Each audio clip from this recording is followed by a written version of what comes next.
Hello and welcome to Full Tuck, the Wingspan podcast with me, Adam, but no Aidan this week. He is showing a complete lack of commitment to the show by daring to go on holiday. We have got a guest host in this week. So, Jeff, how are you? It's great to see you. I'm great, Adam. Great to be filling in for Aidan. No vacations here. No time off from the Wingspan. That's the commitment that we need from hosts of this show. So maybe, Aidan, when you do get around to listening to this episode, maybe take a leaf out of Jeff's book and then we can see how you are when you get back. To give you a quick introduction, Jeff, for those that, because we've grown a bit since actually we last interviewed you. We spoke to Jeff on probably episode 12 or 13 of the show. Me and Jeff spoke through the internet on Reddit years and years ago without knowing who the other person was. Jeff's got a fantastic database of birds from the base game Americas and Oceania, and we spoke about the strongest birds, and then Jeff came on the show to talk to us about some of his stats about the game, which are really, really interesting, and I would highly recommend you go back to the episode. It's either 13 or 14 to listen to it, and we always said we want to get you back on the show to talk about Americas and the fan-made expansions, and this is the perfect opportunity. So how have you been in that time?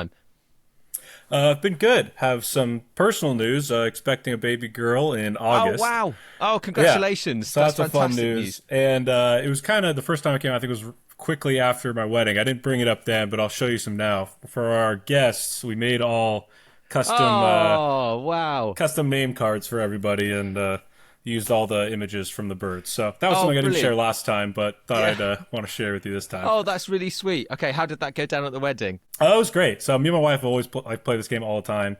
And so it was a very subtle addition just to have, everyone have their own card, which, some birds were thought out for people, but when you're getting to 100 plus people, some people just got to be an owl, and that's what it is. Yeah, Jeff, so I'm getting married in July. Congrats. Yeah, so it's trying to think how we were sort of talking about whether we have a corner of the room just a permanent Wingspan table going on. But my worry is then I wouldn't see my mum. The entire day she'd just be at the Wingspan table. She would be celebrating the wedding day. So I wonder if it would upstage my wedding a little bit. But no, congratulations on the girl. So that's really good news. Well done. Congratulations. Thanks. Well, if you want these templates, I sent it to someone on Reddit about a few weeks ago who was asking for something similar. So hopefully they're getting some use. It was an effort to make, but should be easier to copy now. Fantastic. Yeah, I'd be very grateful, Jeff. Thanks for that. It's very kind of you. And many games then with the pregnant wife, heavily pregnant wife at the moment. Is she?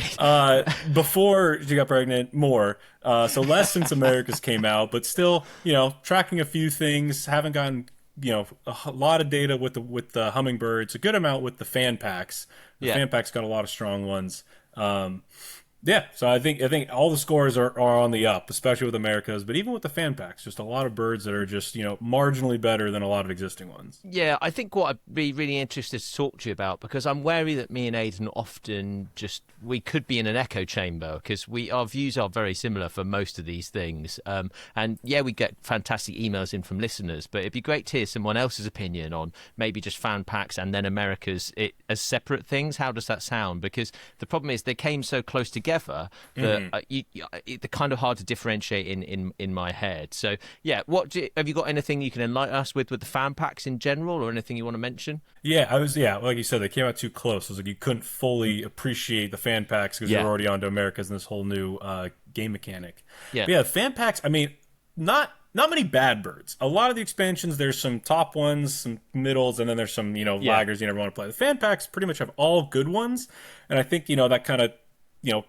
players who come up with Travis and Flan and the others who I unfortunately am not as familiar with, but they came up with some great cards, and there's a lot of strong ones, nothing too crazy, which they're really good players, and experienced players know what's going to be too strong or what's really weak. And so I think there's a lot of just very good, not great, not bad, and I think that's what the game needs a lot more of.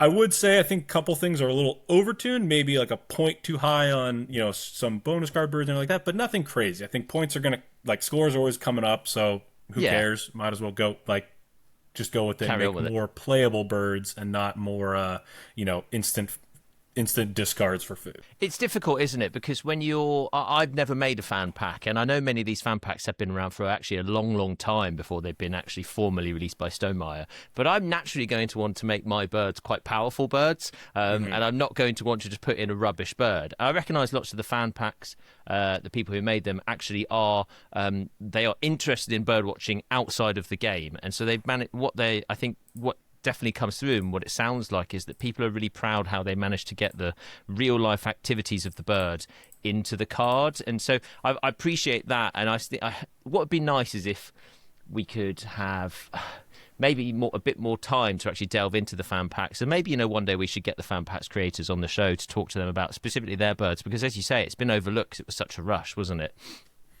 Yeah, but no, they are great. And yeah, I think when fans are designing cards, they always want their card to be good. No one wants to design a very mediocre card. But then, that always comes with the, inflation of the game where cards just keep getting better because people don't want to design a card that doesn't get played or it's too situational. You want a card that's like, oh, I got this card, I want to play it. And, a huge influx of those cards, not bad, but I think some cards shouldn't always just be I picked it, I'm going to play it, regardless of the situation. Yeah, I'd definitely say in general the fan packs have completely changed the game with bonus cards in terms of managing to recycle bonus cards and get rid of bonus cards. And there are a number of cards in the fan packs which I think, that's a little bit strong for my blood in terms of somehow managing to draw 6 or 7 bonus cards in one go without much of a cost. So that would be if I had one quibble with the fan packs, I would say that would be it. But otherwise, I think they were really good fun. They've changed the game a lot, and I think what would be nice is one day I think me and Aidan are going to go through the different fan packs and we're going to say how each one differs and how we like them, because you can see their styles come through in the packs, can't you, I think, to a certain extent. Yeah, the bonus card birds I think are definitely the ones that are a little overtuned because, as you said, bonus cards are always good. I think if you brought each of those birds down 2 victory points, I think you're still going to play a lot of them.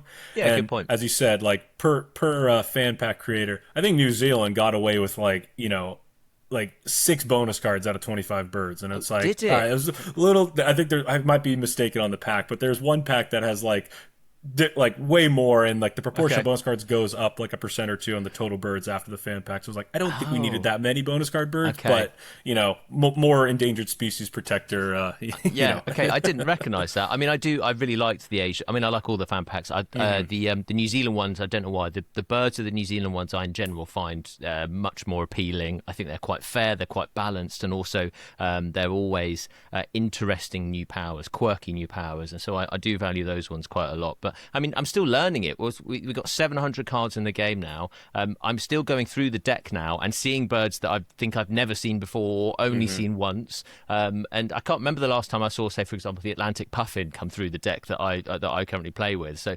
I feel like I'm going to carry on learning these for days and months and months and months.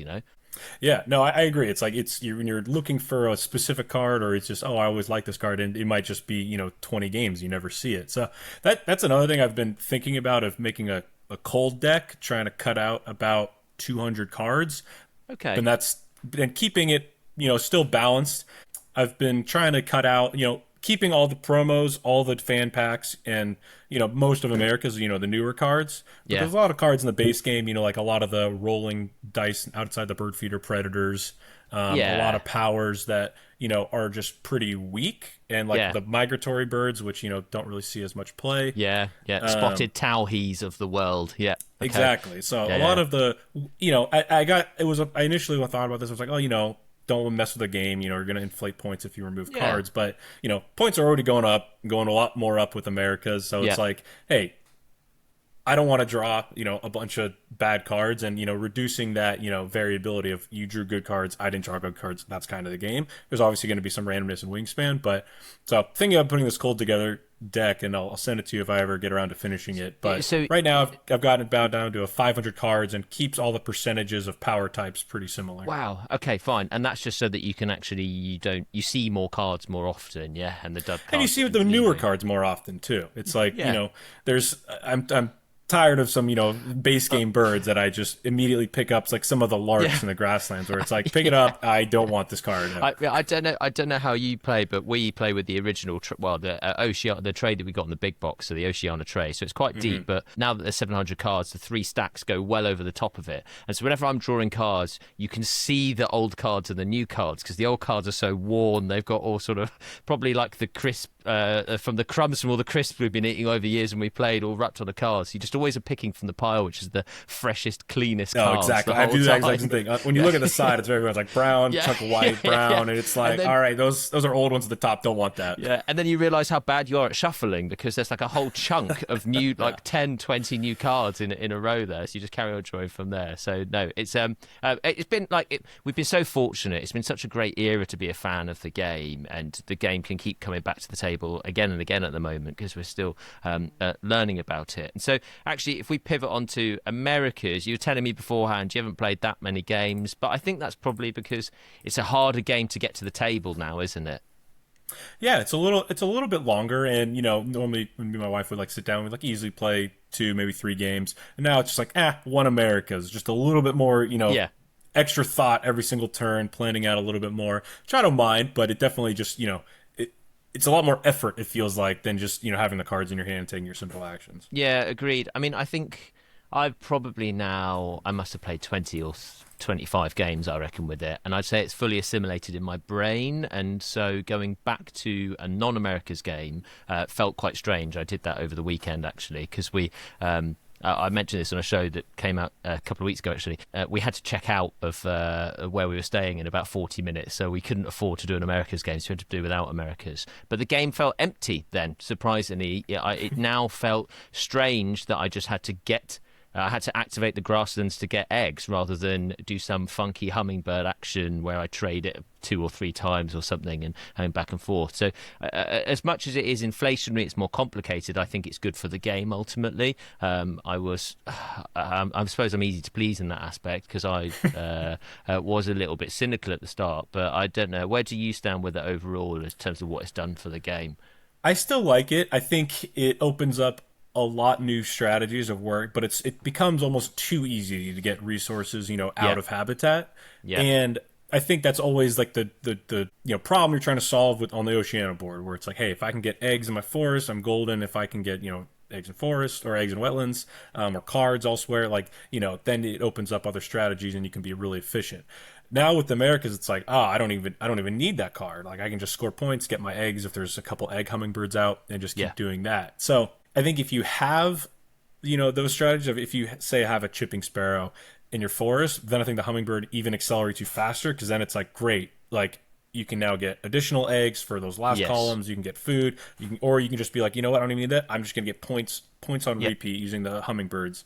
And so I do like it. I think it's a little inflationary sometimes, where it's kind of like a get out of jail free card almost too often, where it's like, oh, you didn't have good card draw, like I'm gonna deny these brown powers from you, but then it's like, oh, there's a draw hummingbird, and you just keep getting those so you can draw anyways. And so I don't know. I think there's too many hummingbirds. That was that's one of my complaints. 5 hummingbirds, especially for like 2 people to choose from, that gets filled every time. It's like you're almost always guaranteed to get what you need from it. I think in a 2-player game, I could see how 5 would be seen to be too many, but certainly in a 4-player game that I tend to play quite a lot of with my family, for example, the hummingbirds are going back and forth so often that it changes so often, and I think having 5 actually isn't much of a problem. I don't think the point of the hummingbirds is to be restrictive, is it? I think it's the whole point is that you're able to get these resources, and so if there was only 3 in the garden, then there might be a bit of restriction in there overall. I don't know if that's the reason for it, but it's a strange thing to have 5 when everything else in the game is 3s, and it's rules of 3s. Everything else in the game, for some reason, this is 5. I wonder if it's because of the 5 tracks. Yeah, I don't know, but I've played a couple games with my wife where we did, instead of refilling it after everyone's turn, we put 5 down and put another 5 down. So there's 10 hummingbirds total, and that's the entire game's worth of hummingbirds. Oh, okay. And so then if there's only 1 egg layer, then it's like, oh, that's much more coveted, and you can play kind of more defensively and strategically with it. The only issue we had with that was like, if one of the end rounds is like a specific track, and like there's only one of that hummingbird, then it's like, that didn't refresh enough to kind of give people equal opportunity. But I think that kind of can happen regardless. So it was more interesting limiting the total supply of hummingbirds. Where it's like, all right, these are the 10 we're playing with, and then you can kind of have more of a fixed strategy where it's like, hey, there's a lot of nectar hummingbirds here. Yes, I don't need food as much this entire game. Where when they so reset every round, plan the whole game. Yeah, okay, exactly. Where it's like they reset every round. It's like, oh, this round there's a bunch of egg ones. This round there's a bunch of track bonuses. Yeah, it's interesting because I think that hummingbird management is a real skill, and it's something that I'm slowly picking up. And I mean management in terms of two ways. Number one, how can you end each round with 3 hummingbirds on your board if it's the end of round goal is something that the birds will qualify for? For example, number of birds in your forest. How can you make sure you guarantee you have a hummingbird in your trees? And then same at end game as well. How can you manage it so that at end game you have 3 on your track? I think is actually a real skill and really hard to do because the hummingbird options are the hummingbird actions are mandated, aren't they? They're not just they're not just optional. And so I think that's something that will over time will come. And what I would love to see, you see these best players, the Flans of the world. When you watch some of their online games, you think, my word, I would never have done that. But it's so smart. I would love to see how someone like Flan or equivalent wingspanners who are just as skilled as Flan is, to be fair, Jeff, you always seem to batter me whenever we play online, so how I'd like to see how these sorts of people have managed the hummingbird actions, because I think there's a whole world there that we're not really yet understanding and only just picking up because it's all taking time and quite fresh. Yeah, no, exactly. There's a couple of times where, you're playing and it's like, oh, like you're thinking at the beginning of your turn, like, oh, I got my hummingbird action, I'll get something at the end. And then it's like, oh, wait, I have to return it. I don't get anything for that. Yes. And it's just remembering that, like, 1, 2, 1, 2, where it's like, oh, I get something. And then the second time, it's only a bump. Or it's like, if you can get a bonus, then you can, cycle that into something else. But remembering, like, oh, when you're not getting that extra resource. I'll find what I tend to do quite a lot at the moment is so for those that don't have Americas, when you return the hummingbird, each of the hummingbirds is part of one of 5 different families, and when you return a hummingbird, you can advance a hummingbird token up one of the 5 tracks on your hummingbird board, and you either advance it the family of the bird that you returned or the family of the hummingbird that you covered up. Okay, and each board is adjacent to your normal preserve, and each of the 5 boards that come with the expansion are different, and they're different because there are extra hummingbird symbols on the board, which if you cross those symbols, you get to take an extra go. And so what an extra hummingbird go that is. So just to, for example, if I'm activating my trees, I return the hummingbird from my trees to cover a mangoes hummingbird in the garden. I then move my hummingbird token up 1. If that covers a hummingbird symbol, I can then take any hummingbird action. So I can either return a hummingbird from elsewhere on my board, or I can get a hummingbird from the garden, notably not the one I've just returned. What I've found that I tend to do now, and for exactly the reason that you've just said, sometimes when you get to the end of your road, you have to return a hummingbird, you realise you're not getting a resource, is I tend to strategically leave my hummingbird markers underneath the row where there is an extra go. Does that make sense? So they're always poised to trigger an extra go, and I don't take it immediately. I take it when it's going to best suit me, is what I found I try to do, and that is at the expense of charging up to the very top, where you get the extra points. Is that something that you've tended to do in the games that you've tried? I haven't. That's actually a good strategy. I haven't. I feel like I've always just blasted to the bonus space, and then you just trying to get as many bonus. Well, I think I've played more often just trying to get up all the tracks as much as possible. But I think that is a pretty good strategy of not always taking it, because sometimes when you take that return, you get a bump, and then you can immediately attract a different one right away, and saving that bonus. I think that is pretty key, because most of those bonus spaces are pretty easy to get. I mean, you get 1 on your first bump, and then 2, and then 3, and it's pretty. You can get most of those first level ones pretty easily without having to sacrifice resources. I think that maybe takes us nicely onto the email that you sent us almost immediately after it came out, which I didn't do a very good job of explaining on the show a few weeks ago. So I wondered if you would be able to sort of enlighten us a little bit more. And it's effectively you were saying that you should really be, instead of taking resources from the hummingbirds, you should be trying to take the track bump. So you should be picking the hummingbirds which allow you to move up the track when you attract them to your mat, rather than the ones that get you a nectar or an egg or a card. Do you still believe that? I think it'll be more consistent if you're always taking the bump because there's those extra bumps that you get with those bonuses.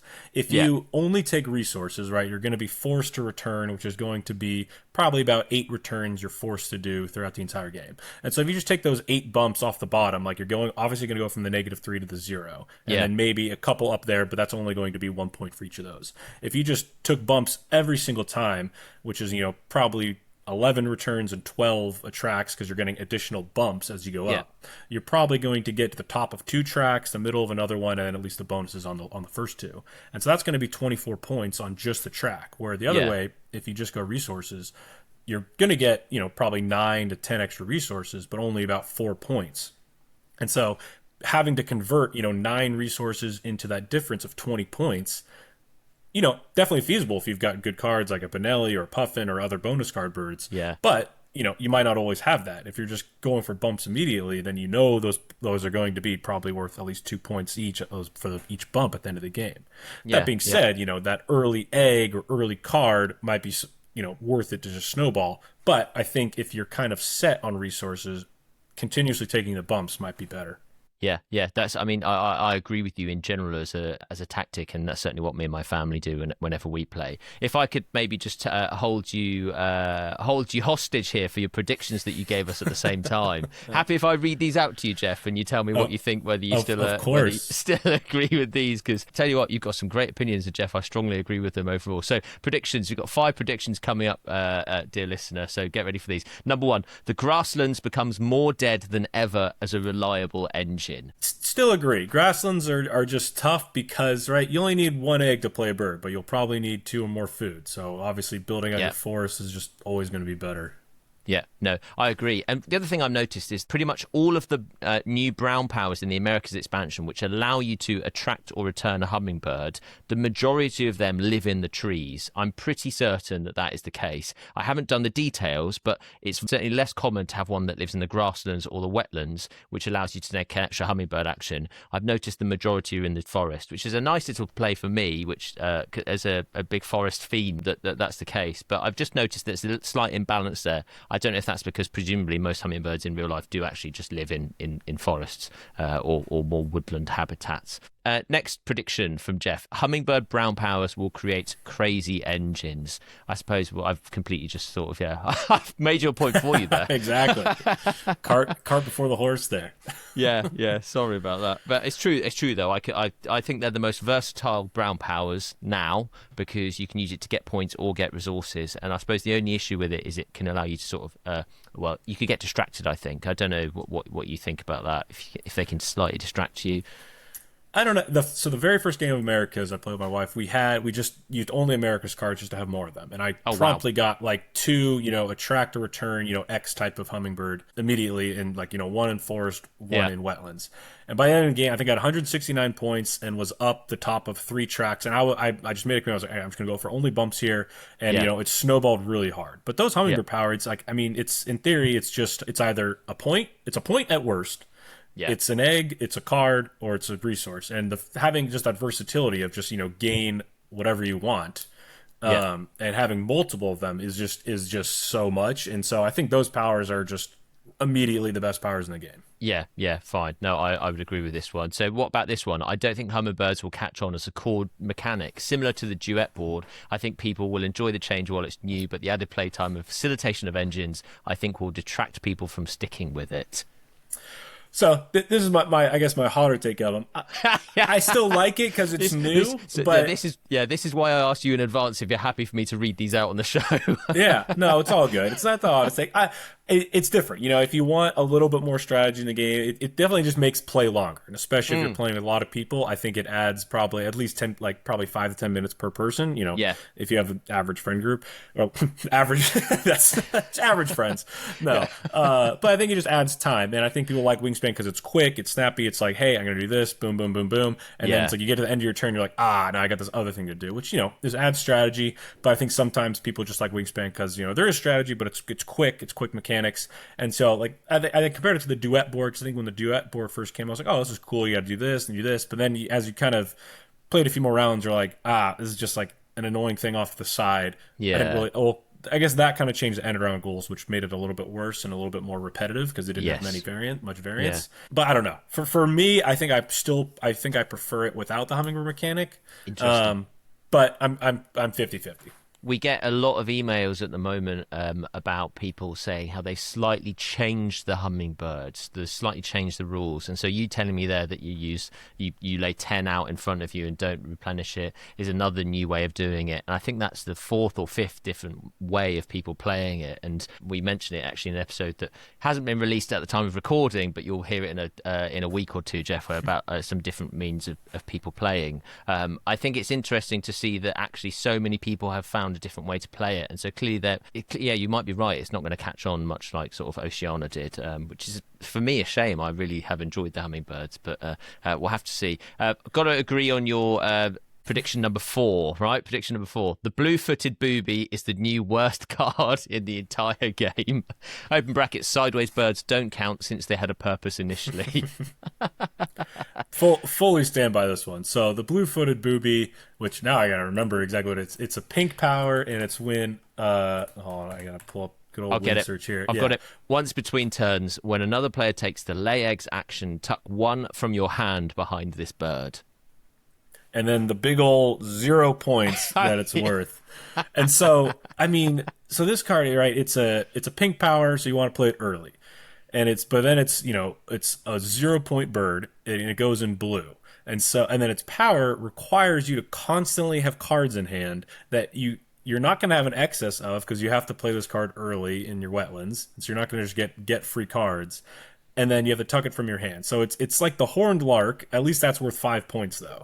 Yeah, no, that is true. Yeah, I can't see many circumstances when I'll be playing this bird. I mean, maybe for the color, but even then, I mean, hummingbirds allows you to. So many of the hummingbirds have colors in them that you can easily, if you have the, it's photographer, isn't it? That bonus card. Even if you have photographer, you can easily get 3 of the birds can be your hummingbirds, which you attract for free. So I completely agree. It's such a shame because obviously it's such a legendary bird. It looks so cool that it's sort of been done that way. But I suppose there's always winners and losers, aren't there? So blue-footed booby for once is one of the losers. That's a shame. And then lastly, I'll get you on this one. If you play the ruddy ground dove round 1 in a 4-player game, you have a 90% chance of winning. Where does that stat come from? So, rigorously tested. So ruddy ground dove, it's a 2 cost, and it can, whenever another player resets the bird feeder, lay an egg on this bird, which is just, and has a 5 egg capacity. And so, pink egg layers are great already in multiple players because, eventually, people have to lay eggs. You'll probably get around 10, at least 10 throughout an entire game. Yeah. But resetting the bird feeder is a more common occurrence than people laying eggs. Yeah. And the fact that it can lay on itself and it has 5 capacity is like, you're never going to need to lay eggs the entire game. Yeah, I agree with this. I also think resetting the bird feeder happens disproportionately at the start of the game compared to the end of the game, because at the end of the game, people are getting their resources, particularly their food, through other means. And so people will be resetting the bird feeder regularly in the first couple of rounds. And those are the rounds that you need the eggs the most, because that will accelerate your game. I suppose the counterpoint is that the bird feeder isn't used as much now that you can get nectar from hummingbirds as easily. So it slightly weakens it with hummingbirds in play. But nonetheless, it is still an exceptionally powerful card. I couldn't agree more. Me and Aidan actually, again, in an episode coming out in a few weeks, we mentioned this card as one of the strongest birds in the game these days, because I can, for the exact reasons that you mentioned. Yeah, you could easily never have to lay eggs the game. And that actually takes me to a point which I think is a bit of a shame about Americas. I had originally hoped Americas would up-value the grasslands, but I actually feel it's completely devalued the grasslands, because now it is most games I will never activate the eggs because I don't need to, because there are enough birds from enough fan packs that allow you to get eggs in other habitats, and you can get eggs with the hummingbirds that I now have not built a grasslands chain. It's a bit of a shame. I would call the Americas the death of the grasslands chain. Yeah, I think it could be solved. I think you just need more brown powers that, excel in the grasslands. And I think where it's like ditch an egg for 2 points and something like, or like in cash 2 on or something like that, because the problem is there's better brown powers just in the wetlands and the forest. And grasslands, right, you eventually just run out of eggs. And so the whole point of getting grasslands were getting points, and then your brown powers will get you resources and things like that. But then eventually a lot of times with, grassland chains is like you hit your egg capacity, and there's just too many, and a lot of the brown powers are just egg layers, which is just, it's a point, but you hit a cap too quickly. Yeah, it's so true. It's such a good point. Yeah, thanks for that, Jeff, and thanks for sharing your predictions, because I agree with most of them. Shall we take a quick break, and then we come back and talk about this opening hand, shall we? Perfect.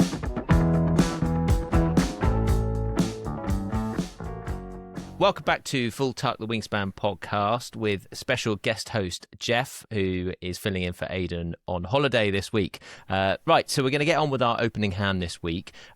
We are playing a 2-player game, and we're going first, so end of round goals are very important here. There is always, as ever, a link to the opening hand in the show notes, guys, so take a look at it. But if you are driving or doing something else, we're going to read them out for you now. So first bird in your opening hand, the rufescent tiger heron. This lives in the wetlands only. It eats a witchetty grub, a fish, and a rat. It's worth 6 points. It's a platform nest, and it's a predator when activated power. When activated, reset the bird feeder, cash 1 witchetty grub, fish, or rat from the bird feeder on this bird if available. That's from the New Americas expansion. Next is the red-winged blackbird. It lives in the wetlands or the grasslands. It eats 1 wheat. It's worth 2 points. It's a bowl nest with 3 egg capacity. It's a flocking when activated power. When activated, tuck a card from your hand behind this bird. If you do, also lay 1 egg on this bird. Next is the Mediterranean shearwater. This only lives in the wetlands. It eats 2 fish. It's worth 5 points. It's a cavity nest with 1 egg capacity. It's a when played power. When played, discard 1 bonus card to draw 4 new bonus cards and keep 1, then draw 1 card. Fourth is the western yellow wagtail. This bird lives anywhere. It eats 2 witchetty grubs. It's worth 3 points. It's a star nest with 4 egg capacity. It's a game end power. Game end, for each bonus card you score for which this bird qualifies, it counts double. And lastly is the red-crested cardinal. It lives in the wetlands or the grasslands. It eats a witchetty grub, a wheat, or a cherry. It's worth 2 points. It's a bowl nest with 4 egg capacity, and it's a when played power. When played, play another bird in this column, leaving no empty spaces to its left. Pay its normal cost. And then birds in the tray, we have the sun parakeet, who costs a wheat and 2 cherries, 6 points. And for each bird in your player mat with a cavity nest, draw 1 bonus card, keep 1, discard the rest. We have a superb lyrebird, worm, and wild, 5 points. Wild nest, brown power, copy of brown power in the forest to player on your right. And then we have the white-bellied sea eagle, lives in wetlands or forest, fish and 2 rats, 7 points, platform nest. And then when activated, reset the bird feeder, gain fish or rat from the bird feeder if there is one, and cash on this bird. Great. And then your bonus cards, you have bird bander, which is birds that can live in multiple habitats. And to score the higher on that, you need 6 birds, and that's 7 points. And second is falconer, which is birds with a predator power, and it's 2 points per bird. And then you've got the end around goals. First round is food and personal supply. Second round is a hummingbird track. So we're playing with hummingbirds for the Emerald, I believe, track. Yeah. Third round is bonus cards in hand, an additional fan-made one. And then fourth round, we have eggs in forest. So what are you starting with, Aidan? Oh, Adam. Oh, Aidan's on vacation. I do sometimes get, people do confuse us genuinely, so that's fine. I'll it's 2 similar names. Aidan is much taller than me, though. Aidan's like 6'5", so like I'll take you look that the same height when I watch you guys on YouTube. You're the same height, sat down, yeah. My first thoughts are this is a really there's a number of excellent birds in this opening hand, but I don't know how much synergy there is. I think the thing that's leaping out at me is that there's nothing that lives in the trees apart from the western yellow wagtail. So I'm going to be struggling with food draw this game. And also I've got 2 excellent bonus cards, which are both eminently achievable. First thing I'm going to do is I'm going to start I go against the grain here. I'm going to keep bird bander, so that's birds that can live in multiple habitats. The reason I'm doing that is because I've got hummingbirds in play. By the end of the game, I should have 3 hummingbirds on my board, so that's me halfway to getting bird bander completed. I recognise that the ceiling for that is a lot lower than falconer. Falconer is obviously an unlimited ceiling, but that's my approach. I then am going to keep the red-winged blackbird, the western yellow wagtail, and maybe the Refescent Tiger Heron. I can't decide. So red-winged blackbird is going to go in my wetlands. That's going to get me tucked to lay cards. It's the setup of a perfect wetlands chain. The Western Yellow Wagtail is Flan designed this card. It's from the British Birds fan pack. It's one of my favourite birds in the game these days. So game end, for each bonus card you score, which this bird qualifies, it counts double. So that's already going to get me count for 2 birds for my bird bander. I think it's just such a brilliant idea for a card and so unique in the game. It's a really great idea. And then the Refescent Tiger Heron, I think I'll just keep to build a wetlands chain, which is going to get me points. I suppose, what does that leave me for the end of round goals? It doesn't leave me in a very good situation for food and personal supply. For the emeralds in round 2, it doesn't really matter. And then 3 and 4, I suppose so much will have gone by then that it won't matter. And I'm probably going to ignore the tray, even though I'm going first. What do you think to that, Jeff? Going a little different here. I'm definitely going Falconer. We have 1 in hand and 1 on the tray, and so I don't know if we mentioned, but we're going first in a 2-player game with Americas. So definitely keeping Blackbird. I think a tuck egg is too good in the first slot.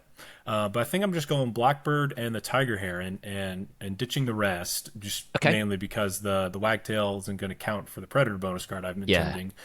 And then first turn, I think I'm spending a Nectar and drawing the Sea Eagle for another Predator, and then the Sun Parakeet. It's just a 6-point bonus card bird. Yeah. And then so after that, I think I would play the Blackbird with a wheat, and then I should have 2 food remaining, ideally a rat and a fish. And then I would draw cards, and ideally there's a hummingbird with a Nectar on it. Yeah. That I can attract to my wetlands. And then turn 3, throw down the Sea Eagle. Now I'm getting 2 food plus a hummingbird activity. Hopefully get down the Tree Heron. And then draw some more. Okay, so your white belly seagull's going in the trees there. That's a good use for it, actually. Yeah, it's an expensive use of that bird, but it's a fantastic bird, isn't it? Because it so often comes off, doesn't it? Because I suppose you do have the nice making of a little water chain there, but you don't have anything in the trees. I think that's quite a good play. And Sun Parakeet, presumably you're just keeping in your hand until you can play it later on, because you don't have any at the moment, I don't think, which are Cavity Nest. Is that the case? No Cavity Nest, but hey. 6 points and a bonus card, even if it's draw 1, I think still worth playing. I mean, round 3, we have the unique, bonus cards in hand goal, and so, that can be hard to come by. I think the Sun Parakeets and equivalent birds in the Americas expansion are really fantastic. So for each bird on your player map with in this occasion, it's a Cavity Nest, draw 1 new bonus card, keep 1 and discard the rest. So absolutely brilliant idea. And you can very easily get 4 or 5 bonus cards if you hold it till the end of the game, can't you, in one go. So I'm a big fan of them. I think the other thing that you've highlighted there in Americas, you could take a bit more time to dig in Americas, I think, can't you? Because you can get so many resources through different means that if you see, for example, you would draw those 2 cards from the tray. If it got back to you again next round and there were 2 more nice cards in the tray, you could probably afford just to pick them up again. I think because Americas, you catch up quickly enough with the other resources. I don't know what you think about that. Yeah, definitely. I think just that bonus Nectar where sometimes it's you don't have anything good, or even you have to play a white power in the wetlands just to draw 2. But then you're drawing 2 and it's I get that extra Nectar, then it opens me up to playing a card, or even if you play something expensive in your wetlands first, and you're all right, I draw 3 times, that's going to be maybe 2 Nectar, and that can start any other card. It depends what the hummingbirds are, but more likely than not, that's going to be there, and then you're off and running. What are your thoughts on these? This is another new type of bird at the end, this red-crested cardinal. So play another bird in this column, leaving no spaces to its left. What's your thoughts on those birds? I think it's fun. I think there's one other one that has the same ability, correct? I think so, yeah. Yeah, I don't think I've ever had a good opportunity to play it, because it can be weird sometimes, because a lot of times, you build out a forest, and you're well, it's not going to work anywhere here, either going from forest down or grassland up. And so I think it'll have a niche case. It's got red and crested in it. So, when you've got the bonus card, it's just any other play another bird where it's bang, bang. All right, got 2 birds down for that bonus card. It would be interesting to play with the, filled columns end around, where that would be very fun, where it's someone's going to think, we can't fill 2 in the same turn, and then just go bang, bang. Steal it. Column. Yeah. See, fill columns is another one that obviously counts for hummingbirds. So I really like hummingbirds. I just completely think that their main benefit is actually end of round goals and bonus cards. They make it so much easier to achieve all of them. But thanks for that, Jeff. Thanks for your thoughts on that. I actually think you definitely beat me. My approach feels like it's been blown out the water from yours. It seems like it's a much more comprehensive way. So anything else to add before we part ways and I have to go back to my boring usual co-host? No, Aidan, if you want, just stay on vacation. I got it covered. Don't worry. Adam, before we started, said he was really glad you were gone. He was done dealing with you. He's a prima donna, I'll tell you, Jeff. He needs his 3-week holidays here, 3-week holiday there. Some of us have to grind away and carry on doing the show, keep the clock ticking. So yeah exactly. Well, Jeff, it's been an absolute pleasure having you on the show. We will get you on again in the future, I'm absolutely sure. Thank you so much for filling in. Congratulations on the baby. Hope everything goes well, and keep in contact. Will do, Adam, and congrats to you. Good luck with the wedding prep as we head to July. Thanks, guys. And listeners, we will be back next week with Aidan with a normal episode. So, this was a normal episode, but I mean, we'll be back with Aidan with just me and Aidan. There's going to be a link to Opening Hand for next week. Let us know what you think about today's episode. Should I pop a poll on whether who should be the ongoing co-host? Maybe that's a good idea. I'll pop a poll on. And then, guys, if you like us, like and subscribe. It helps us grow and reach new people. And we will see you next week. Bye-bye.